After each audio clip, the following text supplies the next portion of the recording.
Breaking చూస్తున్నాం. Liquor కేసులో SIT అధికారులు దూకుడు పెంచారు. తిరుపతి తుమ్మలగుంటలోని చెవిరెడ్డి భాస్కర్ రెడ్డి నివాసంలో తనిఖీలు చేస్తున్నారు. పలు రికార్డులను అధికారులు పరిశీలించినట్టుగా తెలుస్తుంది. ఇక ఇదే అంశానికి సంబంధించి ఫుల్ డీటెయిల్స్ మా ప్రతినిధి వర్మ అందిస్తారు. వర్మ, చెవిరెడ్డి భాస్కర్ రెడ్డి ఇంట్లో ముమ్మర తనిఖీలు జరుగుతున్నట్టుగా తెలుస్తుంది. ఇంకా ఈ తనిఖీలు కొనసాగుతున్నాయా? ఎన్ని బృందాలు దర్యాప్తులో పాల్గొన్నాయి? ఫుల్ డీటెయిల్స్ ఏంటి? వంశీ, లిక్కర్ కేసులో నిందితుడిగా ఉన్న మాజీ ఎమ్మెల్యే వైసీపీ నేత చెవిరెడ్డి భాస్కర్ రెడ్డి నివాసాల్లో ప్రస్తుతం సిట్ అధికారులు ఇక్కడ తనిఖీలు చేపడుతున్నారు.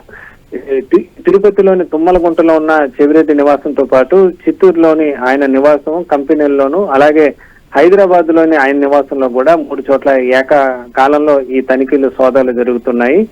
పలు డాక్యుమెంట్లు కూడా ఈ సందర్భంగా కూడా అధికారులు చెక్ చేసిన పరిస్థితి అయితే ఉంది.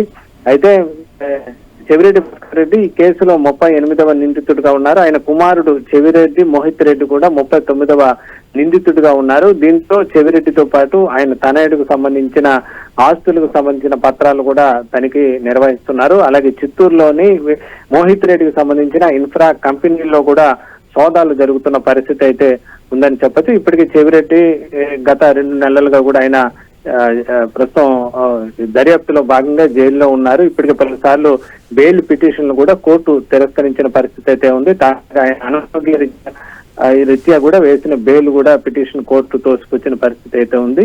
ఈ సందర్భంగా సిట్ దూకుడు పెంచుతున్న నేపథ్యం, అలాగే మరో వారంలో మరో ఛార్జ్ షీట్ కూడా సిట్ లిక్కర్ స్కామ్ సంబంధించి దాఖలు చేసే అవకాశం ఉంది. ఈ సందర్భంగా ఈ రోజు అనూహ్యంగా ఈ రోజు మధ్యాహ్నం నుంచి చెవిరెడ్డి నివాసాల్లో తిరుపతి, చిత్తూరు, హైదరాబాద్ చోట్ల ఏకకాలంలో ప్రస్తుతం అయితే సోదాలు జరుగుతున్నాయి. పలు డాక్యుమెంట్లు అయితే పరిశీలిస్తున్నారు. ప్రస్తుతం చెవిరెడ్డి నివాసంలో ఆయన తనయుడు కూడా మోహిత్ రెడ్డి కూడా లేరు. మిగతా కుటుంబ సభ్యులు అయితే ఉన్నారు.